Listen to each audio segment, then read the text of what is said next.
오늘 아무래도 성격상 대통령 기자회견 시정연설에 대한 우리 당의 입장이 있어야 될 텐데, 정치적인 것은 오전에 다 당대표나 원내대표가 말씀하셨으니 그 부분은 제외하고 시정연설에 대한 당의 입장을 정책위 차원의 입장이라고 보는 게 맞겠습니다. 아직 당의 전체적인 논의를 거치진 않았습니다. 시정연설에 저희가 불참해서 미리 받아보진 못했고, 시정연설 후에 그 연설 전문을 제가 쭉 읽어봤는데, 저희가 같은 당이 아님을 전제하더라도 전 개인적으로 어떤 느낌을 받았냐면, 국민 입장에서 보면 참 무성의한 거 아닌가, 이런 느낌을 지울 수가 없었습니다. 대체로 어떤 정부의 철학과 지향, 목표는 정책과 예산을 통해서 그 시기에 반영이 됩니다.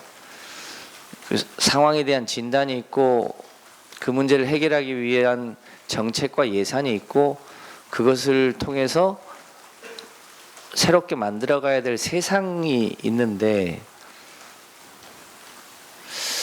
대체로 윤석열 정부의 분야별 증액 사업에 대한 간단한 설명은 있었지만, 지금 세계사적 기후위기, 세계사적 불평등, 그리고 국내의 고물가, 고금리, 고환율, 그리고 안보위기라고 하는 이런 굉장히 위급한 상황에서 내년도에 시정연설을 통해서 우리가 그 위기를 헤쳐나갈 수 있겠는가에 대한 국민적 기대, 목표, 이런 걸 갖기에는 너무 부족하고 무성의하지 않았나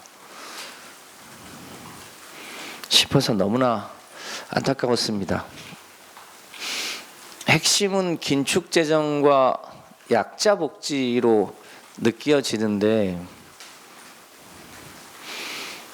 긴축재정은 뭐 잘 아시는 대로 최근에 영국의 트러스 총리가 소위 초부자 감세를 통한 긴축재정 하겠다고 했다가 44일 만에 사퇴하는, 결과적으로 윤석열 정부가 세계적인 추세라고 했던 것에 세계적인 사례로 입증이 돼서 결과적으로 그 정책이 옳지 않다는 게 증명됐음에도 불구하고 여전히 긴축재정, 소위 초부자 감세 정책을 여러 차례 저희 당에서 철회할 것을 요청했음에도 불구하고 전혀 기조의 변화가 없었다.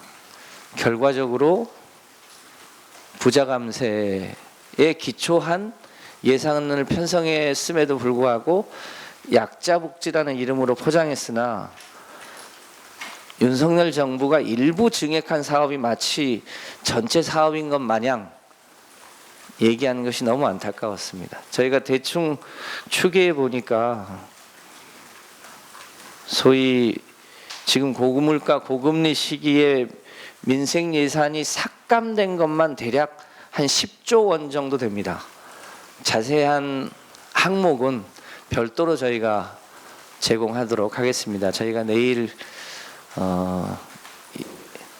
우리 당 예결위의 워크숍이 있는데, 아마 워크숍 후에는 그 항목까지 저희가 공개할 수 있지 않을까 싶은데, 잘 아시는 대로 뭐 대표적으로 노인 일자리 예산이라든가 청년 일자리 예산이라든가 지역화폐 예산이라든가 임대주택 예산이라든가 이런 것만 따져도 대략 10조 원 정도의 예산을, 민생 예산을 삭감하고 겨우 몇 푼 편성한 것을 마치 약자복지라고 하는 것을 보면서 참 비정하다는 느낌을 여전히 지울 수 없었습니다.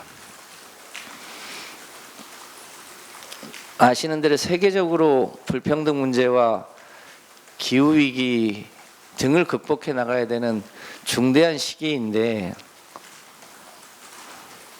일부 원전 얘기는 여전히 있었습니다만 전 세계가 다 재생에너지 중심으로 새로운 산업을 만들어 나가고 일부 원전을 보완적으로 하는 나라가 일부 있습니다. 심지어 중국도 원전을 좀 하긴 합니다만 원전에 2를 투자하면 재생에너지에는 4 내지 5를 투자합니다. 심지어 중국도 최근에 중국의 재생에너지 비중이 우리가 7%일 때 중국은 현재 28%까지 갔습니다. 심지어 중국도 그렇게 합니다. 근데 이번 시정연설에는 기후위기의 기자, 재생에너지의 재자 한마디도 없더군요. 뿐만 아니라 여러 가지 신성장 동력이 많이 필요한데 그린 수소도 그렇고 도시재생도 그렇고 여러 가지 사업들의 마찬가지로 삭감 예산이 저희가 추계컨대 대략 적게는 2조에서 많게는 4조 원 정도가 삭감되었습니다. 반면에 대통령실 예산, 그러니까 그 부수적인 국방 관련한 예산을 빼고 대통령 혹은 기존 청와대 예산만 대략 한 878억. 그 외에 권력기관의 법무부 검찰국이라든지 국정원이라든지 경찰청이라든지 이런 데 추가된 예산만 3,300억이 좀 넘습니다. 결과적으로 민생과 미래는 없고 권력기관 강화만 있다. 그런 예산을 편성하고 그것을 국민들한테 보고하고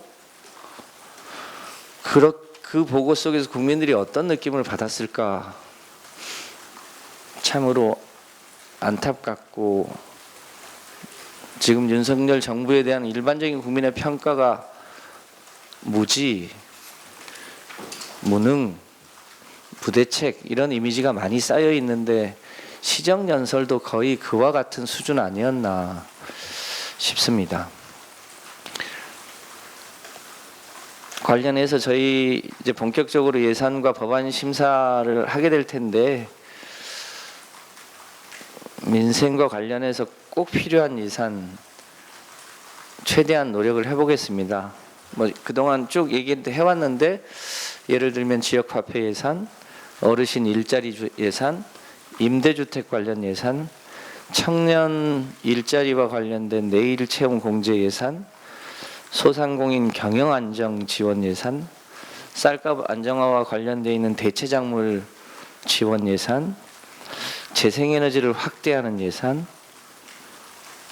중소기업의 스마트 공장을 늘리는 예산, 기초노령연금을 확대하는 예산, 장애인 지원 예산 등등 가지수로 보면 나중에 꽤 많은 게 되겠습니다만 지금 시기에 꼭 필요한 민생경제 예산은 최대한 확대하겠다는 말씀드립니다.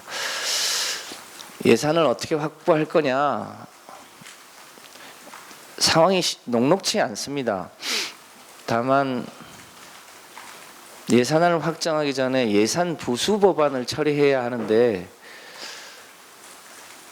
지금 정부가 초부자 감세를 위한 소위 감세 법안을 예산 부수 법안 성격으로 제안해 놓은 것들이 있습니다.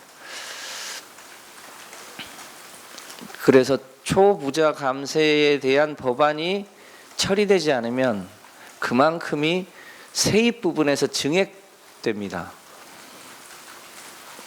그리고 일부 불필요한 대통령실 관련 예산이라든가 권력기관의 과도한 예산 증액 예산들을 줄이고 꼭 필요한 예산을 반영한다면 충분히 가능하지 않겠나라는 판단입니다.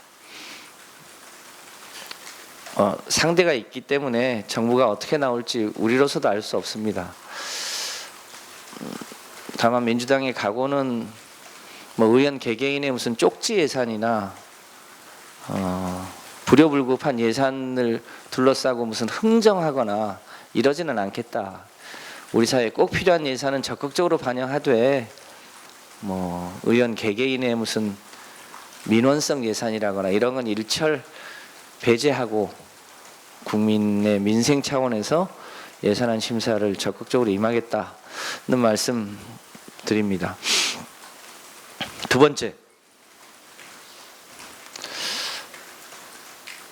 국회의 민생경제특위 활동 시한이 10월 말까지였고 사실상 오늘이 마지막이어서 당초에 2시에 국회 민생경제특위를 열어서 안건이 3가지 있었는데 화물차 안전운임제, 대중교통비 환급 문제, 납품단가 연동제 이 3가지 안건 중에 합의 가능한 것을 최대한 처리해 보기 위해서 노력했습니다.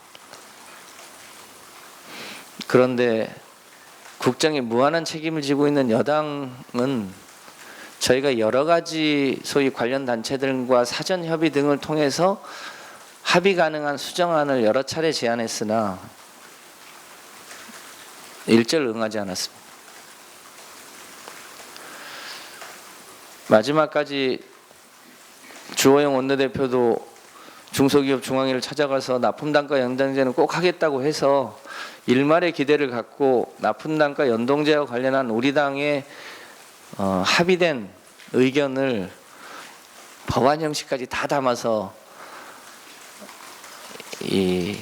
최대한 합의 처리하자고 제안했으나 그것 역시 정부 여당의 무성의한 대응으로 회의를 여는 것 자체가 의미가 없어서 사실상 2시 회의를 취소했습니다.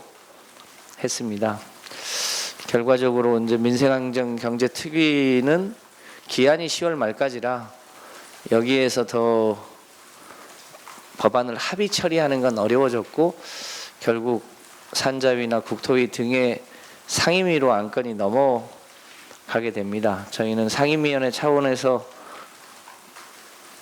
이 문제를 처리하기 위해서 최선을 다하겠습니다만 여야가 합의했고 또 국회의장이 여러 차례 중재했고 또 대중교통비 환급 문제는 국회의장이 대통령한테까지 얘기해서 적극 검토해 보라고까지 했던 사안임에도 불구하고 말은 있고 실제로는 그것을 실행하기 위한 성의나 노력은 하지 않는 국민의힘 측에 강한 유감을 표합니다.